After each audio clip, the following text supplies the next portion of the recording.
Hello, everyone. This is Liz Jones with the Jones Realty Group at Keller Williams, and I'm here with a very special guest. This is Sabine Becker, and Sabine and I had the opportunity to meet several weeks ago, and I was extraordinarily inspired by you. Thank you. And she was a guest speaker at Professional Women's Roundtable, one of the events I was at. And that very same evening I went over to TEDx, to a salon, and there you were again in And the there front you row. were. So I knew it was meant to be that you're going to be part of this. So I wanted to ask you to come in and talk a little bit about your story recently. Sabine had shared with folks over at TEDx about a recent stroke that came up. And I knew from when we exchanged cards that you're also a motivational speaker. Exactly. So before I go into your overcoming as far as the stroke that we talked about, I'd love for you to take a moment to share about your motivational speaking and how you started in all of that.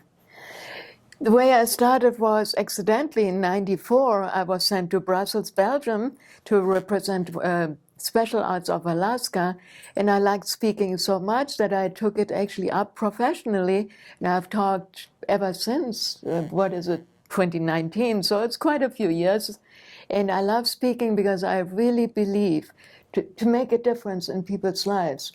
Because as you all can see, I was born with very small arms due to the drug thalidomide, which was a sedative given to pregnant women in Germany in between 1957 and 1961, and it was believed to be safe due to very little research if a drug was actually safe.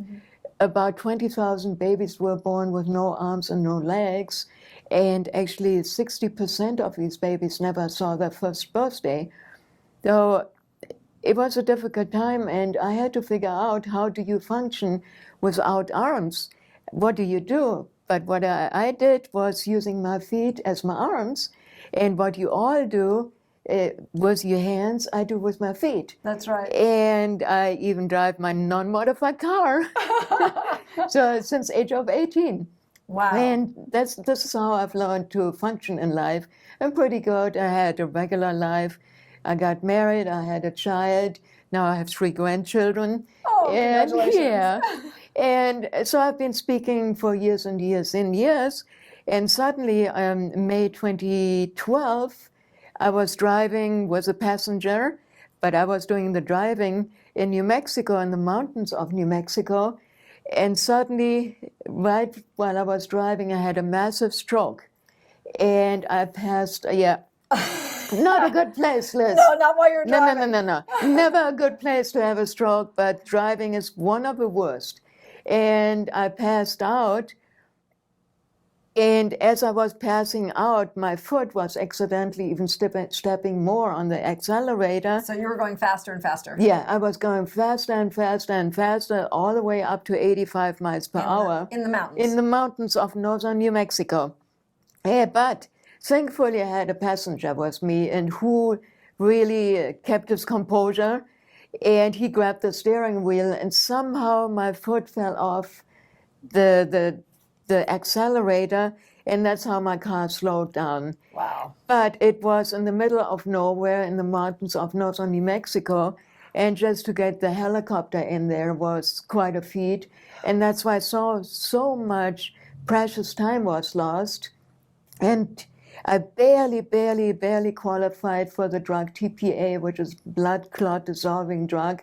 There's a 3-hour window, and I made it within 15 minutes, so 2 hours, 45 minutes. And so if I wouldn't have had the TPA, the blood clot busting drug, I wouldn't be here. And it was just one of those miracles. This is just one miracle after another, but I have another one that you told us when I was sitting there, and I knew you were meant to be here to inspire others. Yeah. I just knew it. Oh, great. So you had stood up at that TEDx and mentioned that after this accident, that for almost a year, you could not function. You weren't able to lift yourself up. You weren't able to talk. You weren't able to use your feet. You couldn't help anything. And here you are, completely healthy today.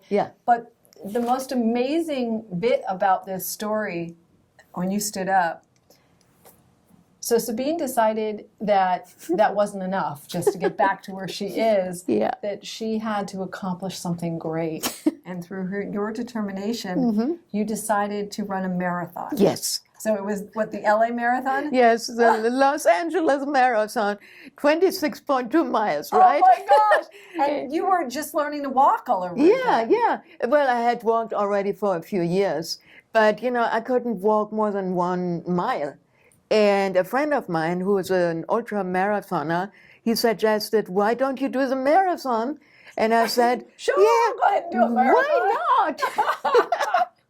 So I was training all from August of last year, 1 mile, and then I added another mile and another one, and it was really, really hard.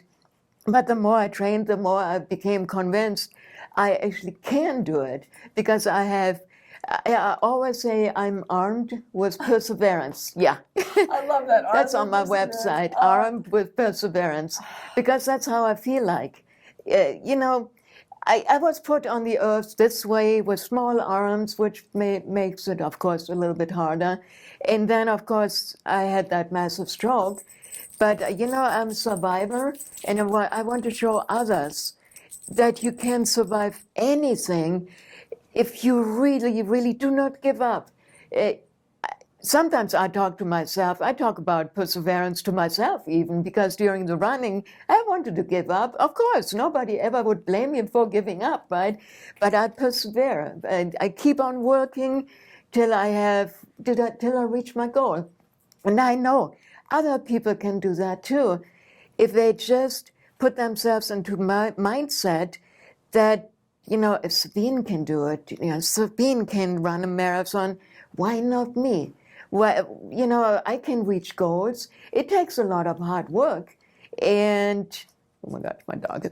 It takes a lot of work. Giggling at the service dog, by the way. Gosh, yeah, thank you. Yeah, he explores. Yeah, but anyway, so that's my message to people, that anybody can truly overcome anything, but the thing is, you have to persevere and do whatever it takes to get to your goal, and believe in yourself. Because I believed that I can rehabilitate, I can walk again, I can talk again. I couldn't talk, but even in my mind, as mixed up as it was after the stroke, I knew I could talk and walk again and do all the things I'm doing today. And I think it's just, what you believe, and then the perseverance comes in.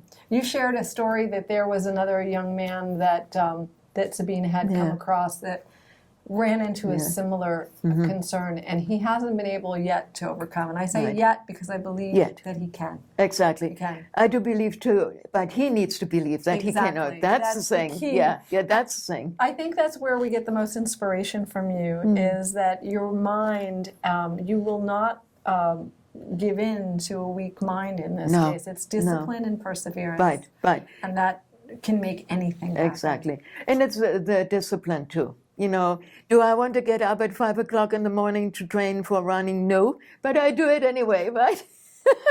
I think that's pretty amazing. Thank you. Well, this has been an amazing story, and I hope that it inspires everyone here. And I know that there's going to be some organization that I'm part of that would love to have you as a guest speaker. Yeah. If somebody needs to reach you, what is the best way they can? The best way is look me up on the web. I have a website, handsfreeliving.org, like hands-free, right? Living, or org. And my phone number is 505-702-1658. You can text or call and get in touch with me, because I hope to be really an inspiring speaker for your next event. Oh, we know that's the truth. Yeah. Sabine, thank you so much for being part of our video and our audience today. You're very inspiring. Thank you, Liz. I'm Liz Jones with the Jones Realty Group. Until the next time.